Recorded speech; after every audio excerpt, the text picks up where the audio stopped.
The polished oak of the boardroom table felt cold beneath my fingertips, a stark contrast to the warmth of the coffee shop counter I'd been standing behind just hours earlier. Around me, the air was thick with the scent of expensive coffee and old money, a fragrance I'd come to recognize during my few brief visits to the Blackwood family offices over the years.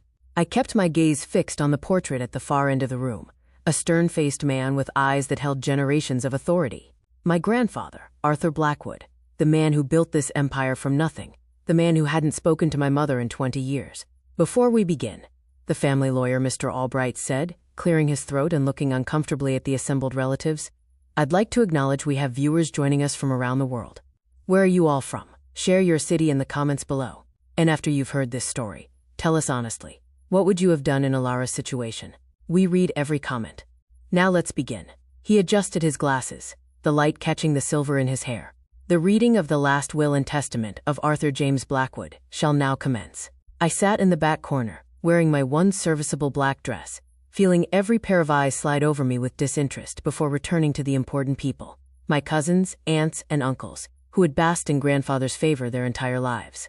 The room was a sea of tailored suits and silk dresses, while my thrift store dress felt like a banner, announcing my place, outsider. My cousin Julian sat at the head of the table, already looking like the CEO he was destined to become. At 35, with perfectly styled hair and a watch that cost more than my annual rent, he embodied everything the Blackwood name represented. His sister Cassandra flicked a dismissive glance my way, her diamond bracelet glittering under the chandelier like 1,000 tiny judgments. Mr. Albright's voice droned on, distributing fortunes with the monotony of someone reading a grocery list. Julian received the majority shares in Blackwood Industries. Cassandra inherited the London flat and a substantial trust fund. Property, stocks, art collections, all flowed to the inner circle, the chosen ones who had known exactly how to smile and what to say at family functions.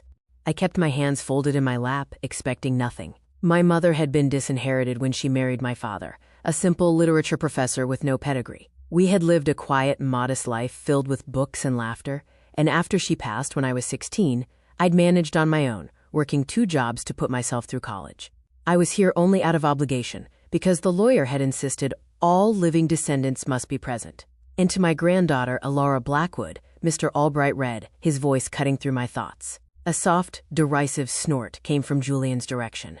Every head turned toward me, not with anticipation, but with mild curiosity. What pittance would the old man throw to the charity case? A small trust fund, perhaps? Enough to keep me quiet, but not enough to matter? Mr. Albright paused, looking directly at me over his glasses. "I leave her the deed to the old Willow Creek property." A stunned silence blanketed the room, followed by a wave of relieved, condescending chuckles that spread through my relatives like a contagion. Willow Creek. The quote property was a dilapidated, 1,000-acre estate in the middle of nowhere, with a crumbling manor house everyone called the Ruin. It was considered worthless, a white elephant my grandfather had refused to sell out of sheer sentimentality. To them, it was a joke, a fitting inheritance for the forgotten heir. Julian couldn't contain his smirk. Willow Creek. Grandfather must have had a sense of humor at the end. "Good luck with that, Alara. I hope you like fixing fences and chasing off raccoons." Cassandra smiled sweetly, the way one might smile at a child who'd drawn a crooked picture. "It's quaint. Maybe you can turn it into a farm. It suits you." Their words were familiar. A lifetime of being the lesser Blackwood, the one who didn't belong. Heat pricked at the back of my neck, but I held my composure. "Thank you," I said, my voice quiet but steady. It was my mother's favorite place. I stood to leave, the weight of their pity and mockery pushing me toward the door. I had what I came for, a piece of land my mother had loved. It was more than I expected. "Miss Blackwood," Mr. Albright called after me. "A moment, if you please. There are some boxes of your mother's old things from the estate. I'm instructed to give them to you." Nodding, I followed him to a small, dusty side office, leaving the sounds of my family's celebration behind. The room smelled of old paper and lemon polish, a welcome relief from the oppressive perfume of wealth in the boardroom. He handed me a heavy, old-fashioned key and a slip of paper with an address. "The boxes are in the Manor's library. I'm sorry it's not more," he said, with genuine sympathy that surprised me. "It's fine," I said. "Really?" The drive to Willow Creek was long, the city gradually giving way to rolling hills and dense forests. With each mile, the tension in my shoulders eased. This was my mother's territory, the place she'd spoken of with a wistful smile, the place where she'd been happy. When I finally turned down the overgrown driveway, my breath caught. The manor was even more dilapidated than I remembered from childhood visits. Its windows boarded up, ivy strangling the stone walls like nature itself was reclaiming what belonged to it. It was a skeleton of its former grandeur, but to me, it felt like coming home. The key turned with a groan in the lock, protesting the years of disuse. The air inside was thick with dust and memories. I found the boxes in the library, just as Mr. Albright had said, stacked neatly in a corner as if waiting for me. But tucked beneath a stack of my mother's childhood books was a leather-bound journal I recognized instantly. It was hers, the one she'd written in during our summer visits here. Sitting on the dusty floor, the setting sun casting long shadows through the broken boards, I opened it. The familiar scent of her perfume, faint after all these years, still clung to the pages. Tucked into the back flap was a letter, addressed to me in my grandfather's sharp, decisive script.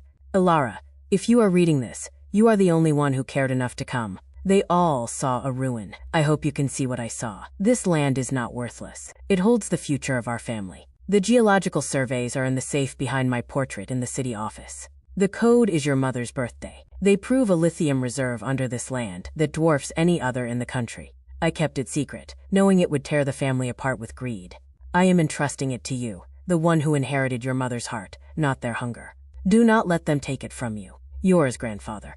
My hands trembled, the paper fluttering like a leaf in my grip. Lithium, the white gold of the modern era, the key to electric cars, to clean energy, to billions. This wasn't a joke or a sentimental gesture. It was a test, and I had passed simply by showing up. That night, I slept on the floor in what had been my mother's old bedroom, wrapped in a blanket I'd brought from my apartment, the journal clasped to my chest. For the first time since I could remember, I felt a sense of purpose, a direction.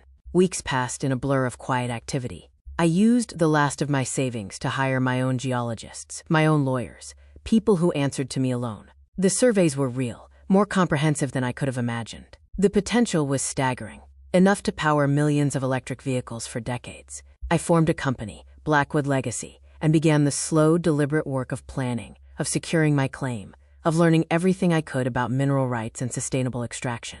The news, of course, could not stay quiet forever. In a family like mine, secrets were currency, and someone always talked.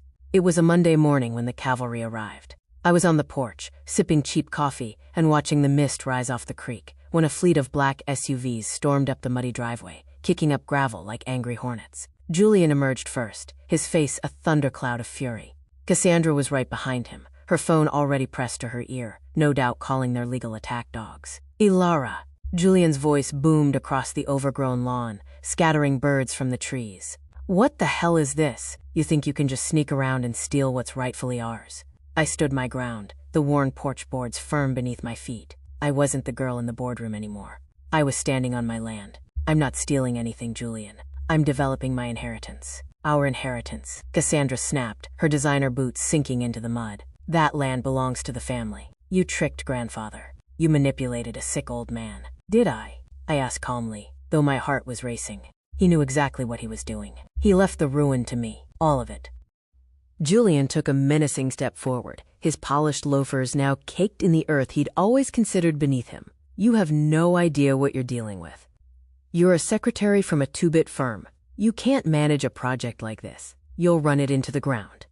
Be smart. Sign it over to us. We'll give you a generous settlement. You can finally buy a nice house in the suburbs. The old insults, the same condescension, but the ground beneath my feet was different now. It was solid. It was priceless. I'm not signing anything, I said, my voice low but carrying across the clearing. And I'm not a secretary. I have a master's in sustainable resource management. But you never asked. Their faces contorted with a mixture of shock and rage. They had never seen me as anything more than a background character in their story. The poor relation who served the coffee at family gatherings. This isn't over, Julian hissed, his composure cracking. We'll bury you in lawsuits. We'll tie this up in court for decades. You'll be bankrupt before you drill a single hole. Try it, a new voice said, calm and authoritative. We all turned. A woman in a razor-sharp pantsuit was walking toward us, followed by two aides carrying briefcases. It was Isabella Rossi, the legendary CEO of Veritas Energy, a company known for its ethical and revolutionary approach to resource extraction. I had spent the last month quietly negotiating with her, presenting the environmental safeguards and community benefits I'd built into my business plan. Ms. Rossi, Julian stammered, his confidence evaporating like morning dew. "What are you doing here?" She ignored him completely, walking straight to me and offering her hand. "Ilara, the preliminary reports are even better than we hoped. Veritas Energy is proud to be the primary partner and investor in Blackwood Legacy." She finally turned her cool gaze on my cousins. "And we have the legal and financial resources to match any challenges. I suggest you save your family's money." Julian looked like he'd been slapped. Cassandra's mouth was agape, her phone forgotten in her hand. The power dynamic had just seismically shifted. Their money and influence were formidable, but they were nothing against a global giant like Veritas, especially one that stood to make billions from this partnership. I looked at my cousins, their faces pale, their postures deflated. The people who had defined me by my lack, by my secondhand clothes and quiet demeanor, now stood on my land as supplicants. "You wanted to see what a real Blackwood looks like?" I said, my voice soft but clear as crystal in the morning air. "Now you know." I turned my back on them and walked with Isabella toward the manor, discussing drilling sites and community impact funds. I didn't need to see their faces to know I had won. The sound of their sputtering indignation fading behind me was a symphony of surrender. The real work began that day. The quiet, diligent work my mother had taught me. The value of seeing a task through, of doing things right rather than just doing them fast. Not the loud, flashy greed of my cousins. We broke ground with ceremony, inviting the local community. We hired locally whenever possible, creating jobs in a region that had been struggling. We built responsibly, implementing the strictest environmental protocols, making the mine a model for sustainable extraction. The story made headlines: The Lost Heiress, and the billion-dollar secret of Willow Creek. A year later, the first shipment of lithium left Willow Creek. I stood on the same porch where I'd faced down my cousins, but the view had transformed. The manor was being lovingly restored, its stones cleaned and its windows gleaming. The land was thriving, providing jobs and hope to the community. It was no longer a ruin, it was a beacon of what could be accomplished when wealth was stewarded, rather than simply accumulated. I received a letter that week, from Julian. It was brief and stilted, an offer of a truce. He suggested a family meeting to discuss how we might work together moving forward. I didn't reply. Some bridges are better left burned, and I had built new ones, stronger ones, leading in directions I wanted to travel. That evening, I sat in what would be the new library, my mother's journal, open on the desk before me. I looked out at the land, bathed in the golden light of sunset, humming with industry and life. The creek still ran clear, the forests were protected, and the air was clean. I had kept my promise to both my mother and grandfather. I had come here expecting nothing, and had found everything. Not just the wealth, but my own strength. They had tried to define me by their scorn, but my grandfather, in his final, cunning act, had given me the tools to define myself. The forgotten heir was forgotten no more, and the future of Blackwood was no longer in their hands. It was in mine.